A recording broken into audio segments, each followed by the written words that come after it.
So last year we talked about... Wait a minute. Has it been a year already? Crap.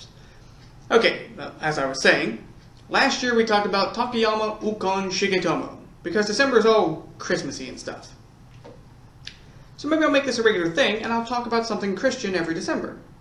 Let me know in the comments whether you like or dislike the idea.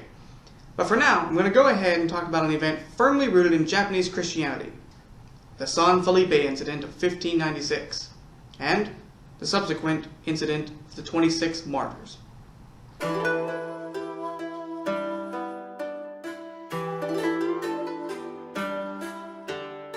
So a quick summary of where the world, or at least Japan, is at. The year is 1587, and Toyotomi Hideyoshi has recently conquered the entirety of Kyushu, what with the Shimazu surrender we talked about in the videos on Tachibana Monoshige. Hideyoshi has taken personal control of Nagasaki and reduced the influence of the European Christians in the region. He has also put forth an edict banning Christianity in Japan. However, for the most part, it's an impotent law, only enforced as a show of force. Hideyoshi burnt and looted a few churches, but even a few of his favorite retainers were Christian. Korori Yoshitaka and Konushi Yokinaga among them. As long as the Christian preachers stayed in the background, they were tolerated. Now we skip ahead a bit to December, 9 years later. You see, Spain and Portugal are in an unfriendly rivalry with each other thanks to the reign of King Philip II. This comes from a few years back when the King of Portugal, Sebastian, commits himself and his Portuguese army to the Crusades. Well, okay, he was actually trying to secure the throne of an allied Arabic sultan from the Ottoman Turks. Regardless of his motivations, he participated in the Battle of Alcázar al-Kabir, where he promptly died in battle. You might be wondering what this has to do with anything in Japan. Well, you see, good old King Sebastian didn't have any children, so the kingship of Portugal passed to his elderly great-uncle, who was a high-ranking clergyman, and therefore also had no children. I think you can see where this is going. So long story short, the throne comes up for grabs between three of Sebastian's cousins, Princess Catarina, Antonio the Prior of Creto, and our new favorite person, King Philip. Catarina had a whole host of problems in being named Queen of Portugal, not the least of which was her vagina. Yes, Portugal at this point in time had refused to accept the regency of a woman, so most of the pro-Portugal faction in the kingdom joined behind Antonio. Antonio was named king by popular support, but the nobility wanted Philip. And if we pause for a moment to take a little notice that I referred to Catarina as a princess, and Antonio as a prior, but Philip as a king.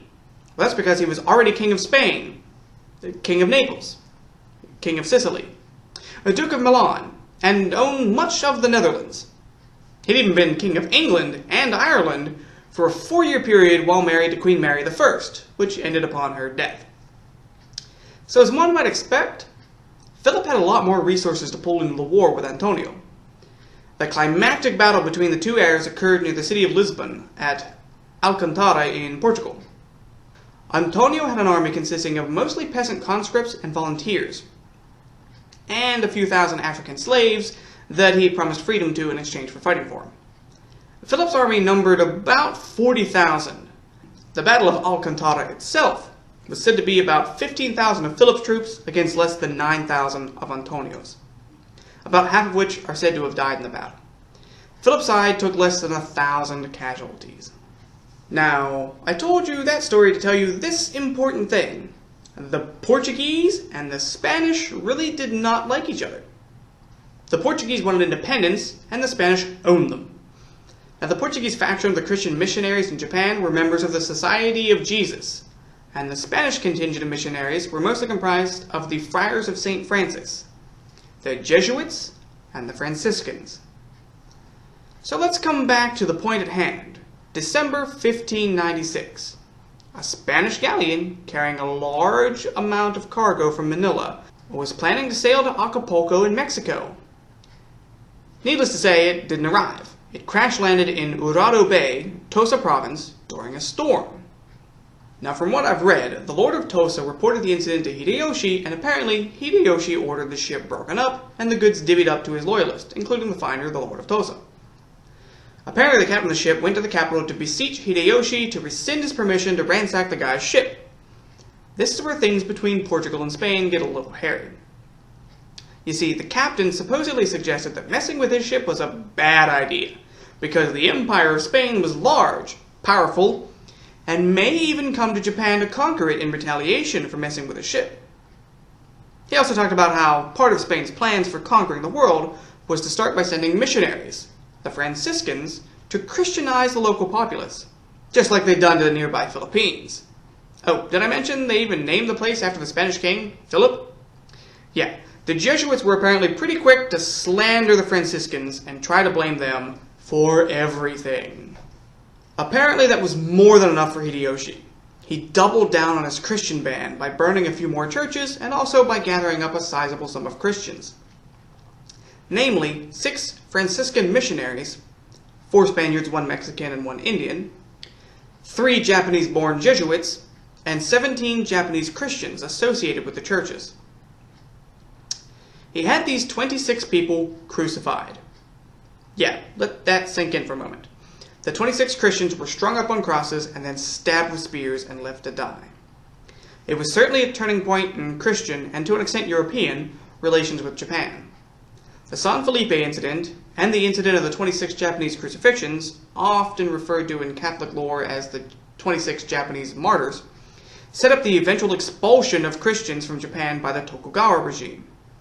Of course, it would take another decade before it all happened, but those incidents were definitely the first step in the eventual downfall of Europe's dream for a Christian majority in Japan.